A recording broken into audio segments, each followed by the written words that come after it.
மற்றுமொரு முக்கிய செய்தி, கன்னியாகுமரி மாவட்டம் கருங்கல் அருகே குளத்தில் கிடந்த இளைஞரின் சடலம்.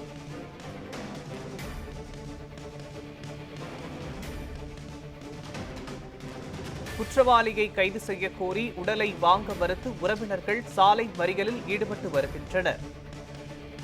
இது தொடர்பான விவரங்களை வழங்குவதற்காக நமது செய்தியாளர் ரமேஷ்குமார் இணைப்பில் இணைக்கிறார். ரமேஷ்குமார், இது தொடர்பான முழுமையான விவரங்களை பதிவு பண்ணுங்க. மோகன், கன்னியாகுமரி மாவட்டம் கருங்கல் அருகே மாங்கரை பகுதியை சேர்ந்தவர் தேவராஜ். இவரது மகன் 24 வயதான சஜின் ஐடிஐ முடித்துவிட்டு தற்பொழுது சொந்த ஊரில் கூலி வேலை என்பது செய்து வருகிறார்.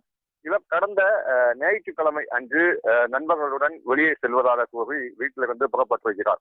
இந்த நிலையில் ஞாயிற்றுக்கிழமை முழுவதுமாக சஜின் வீட்டில் வராத நிலையில் அந்த திங்கட்கிழமை அன்று இவரது நண்பரான ராபர்ட் என்பவர் சஜினின் மொபைல் போன் தற்பொழுது பழுது ஏற்பட்டிருப்பதாகவும் தன்னிடம் மற்றொரு நண்பர் தந்துவிட்டு புறப்பட்டு சென்றதாக தெரிவித்து சஜினின் தாயாரிடம் கொடுத்திருக்கிறார். இதனால் சந்தேகமடைந்த தாயார் சஜின் எங்கே என்று கேட்ட நேரத்தில் சஜினை நான் காணவில்லை என கூறிவிட்டு அங்கிருந்து ராபர்ட் புறப்பட்டதாக தெரிவிக்கப்பட்டிருக்கின்றன.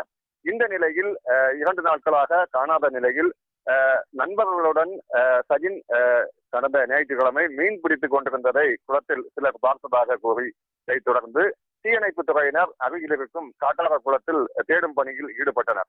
அந்த தேடும் பணியில் கரையில் அவரது செருப்பு மற்றும் துணி இருக்கையில் குளத்தின் உள் பகுதியிலிருந்து மர்மமான முறையில் சடலமாக நேற்று முன்தினம் மீட்கப்பட்டனர்.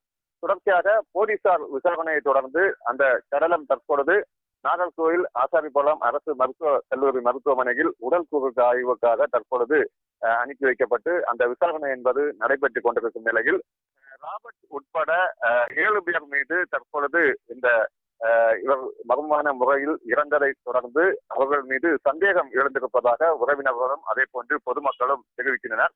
குறிப்பாக ராபர்ட்டை பிடித்து விசாரித்தால் மேலும் பல தகவல்கள் கிடைக்கும் எனவும் இந்த உயிரிழப்பில் தங்களுக்கு சந்தேகம் ஏற்பட்டிருப்பதாகவும் இது திட்டமிட்டு கொலை செய்து அவரை குளத்தில் வீசியிருப்பதாகவும் உறவினர்கள் குற்றம் சாட்டி தொடர்ச்சியாக காவல் நிலையத்திலும் ஒரு புகார் என்பது அளிக்கப்பட்டிருந்தனர். ஆனால் 2 நாட்களை கழிந்த நிலையிலும் தற்பொழுது வரையிலும் போலீசார் எந்த நடவடிக்கையும் எடுக்கப்படவில்லை எனவும் அதே போன்று மீன்பிடிக்க சஜினுடன் சென்ற மற்ற நண்பர்களையும் பிடித்து விசாரணை நடத்தவில்லை என கூறி தற்பொழுது மாங்கரை சந்திப்பில் அவர்கள் உறவினர்களும் சரிதான் அதே போன்று பொதுமக்களும் நூற்றுக்கணக்கானோர் ஒரு சாலை மறியல் போராட்டத்தில் ஈடுபட்டனர். இதனைத் தொடர்ந்து கருங்கலிலிருந்து புதுக்கடை செல்லும் சாலையில் கடுமையான போக்குவரத்து என்பது பாதிக்கப்பட்டிருந்தன. இந்த நிலையில் விரைந்து வந்த கருங்கல் காவல் நிலைய போலீசார் அவரிடம் பேச்சுவார்த்தை என்பது நடத்தி வருகின்றனர். விரைவில் இந்த மர்மமான முறையில் இறந்த சஜினின் எப்படி இறந்தார் என்றதை விசாரணை நடத்துவோம். அதே போன்று சஜின் இறந்ததில் குற்றவாளிகளுக்கு தொடர்பு இருந்தால் அவர்களை விரைந்து கைது செய்வோம் என உறுதி அளித்ததை தொடர்ந்து தற்போது இந்த போராட்டம் என்பது கைவிடப்பட்டிருக்கிறது. மேலும் உடனே அந்த குற்றவாளிகளை பிடித்து விசாரணை நடத்த வேண்டும் என்ற கோரிக்கையை அவர்கள் முன்வைத்தனர். அந்த கோரிக்கையும் அவர்கள் உடனே விரைந்து செய்வதாக தெரிவித்தனர். இதனைத் தொடர்ந்து தற்பொழுது போராட்டம் என்பது கைவிடப்பட்டிருக்கிறது.